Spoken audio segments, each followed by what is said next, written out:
Hello friends, আজ আমি চলে গেছিলাম আমাদের বাড়ির কাছে অত্যন্ত জাগ্রত মন্দির মা বামা কালীর মন্দিরে। আমাদের বাড়ি থেকে 15 থেকে 20 মিনিট লাগে টোটো করে আসতে। মায়ের পুজো তো ভোরের দিকে হয়ে যায়, তাই এত সকালে 9:30টার দিকে গেছিলাম। দেখো কত ভিড় হয়ে গেছে। ভাবছিলাম বলি দেখতে পাবো, কিন্তু কে শুনছি বলি হয়ে গেছে। অনেক জাগ্রত, সবার মনের ইচ্ছা পূরণ করে।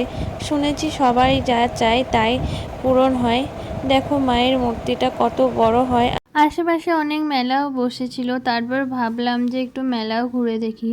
অনেক রোদ ছিল, বেলা হয়ে যাচ্ছিল, আর এত লোকজনের ভিড়ে তো গরমটা প্রচণ্ড, তাই বেশিক্ষণ দাঁড়িয়ে থাকতে পারিনি। কিছুক্ষণ থেকে একটু মেলা টেলা ঘোরার পরেই চলে গেছিলাম পুলিশ ফাঁড়িতে। এখানে ঠাকুর দেখার জন্য গেছিলাম, আর এখানে দুপুরের খাবারের আয়োজন করা হয়েছিল, তাই সবাই মিলেই চলে গেছিলাম।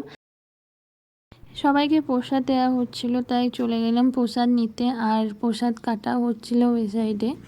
আর তারপরে দেখো একটু দেখিয়ে দিই ভেতর থেকে, কিন্তু সেরকম করে ভিডিওতে আসেনি কারণ ভেতরটা অন্ধকার ছিল। প্রসাদ খাওয়ার পরে ওই সাইডে খেতে বসিয়ে দিয়েছিল সবাইকে, আর অনেকটা বেলাও হয়ে গেছিলো, তাই আমি আর বোন বসে পড়েছি এখানে। ফার্স্টে দিয়ে দিয়েছিল খিচুড়ি আর তরকারি, খেতে কিন্তু অসাধারণ হয়েছিল। মায়ের প্রসাদ খেতে তো দারুণ লাগছিল।